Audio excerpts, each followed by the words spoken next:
I just want to take a moment to look at how to approach a graphical question related to Le Chatelier's principle.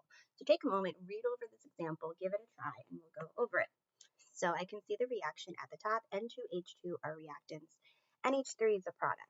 And here I see concentrations over time. I can see that I am initially at equilibrium as they are all constant.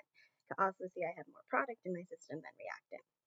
At time t, all of a sudden a stress is introduced, and that's why they are no longer at equilibrium, and the reaction shifts until these concentrations become constant again and equilibrium is restored.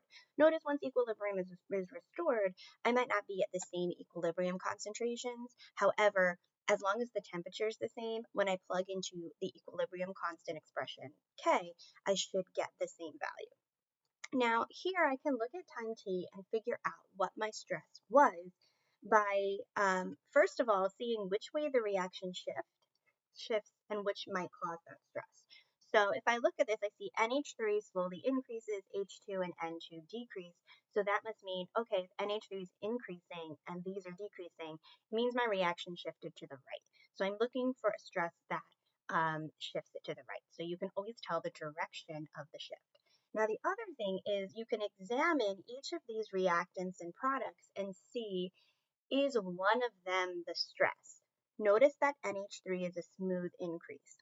H2 is a smooth decrease. But N2 at time t all of a sudden spikes right up, and then there's a smooth decrease.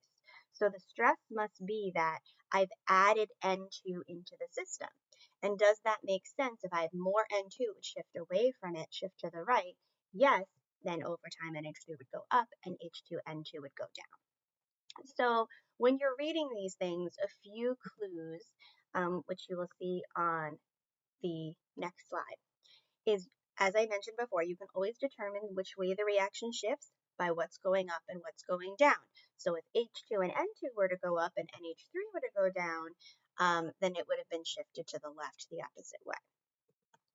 If you see a smooth increase or decrease for the substance, then that substance was not the stress.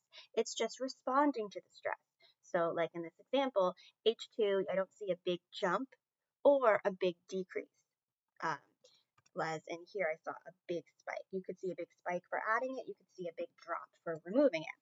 But if you see a smooth increase or decrease, that substance is not the stress.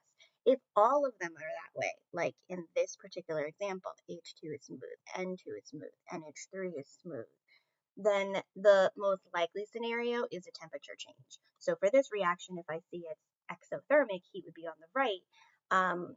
What could shift the reaction to the left? That would be an increase in temperature. Now, if only one of the substances has a sharp increase or decrease, like we saw in that last example, this substance is the stress. So like we saw in this one, sharp increase in N2 alone, that is my stress. Could be a sharp, a sharp removal, and then again, that's the stress. Now, what if, like in this example, you see a sharp increase for all of them, or a sharp decrease, a sharp drop for all of them? Is it likely that you've added some of every single thing? What's more likely is that you had a pressure volume change. Especially if you have gases, all gases in there. So if you think about it, your molarity is your moles over volume.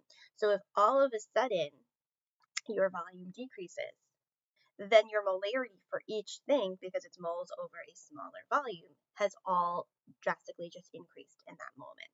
So that's why I see the sharp increase in H2, N2, NH3. And then it makes sense. Oh, okay, it's going to shift in the direction to restore equilibrium, to bring those molarities down. That's why we are shifting in a direction to create less moles of gas, so that over the less volume, we can restore our equilibrium concentration. So hopefully this is helpful. You can see Le Chatelier's principal questions asked in this way.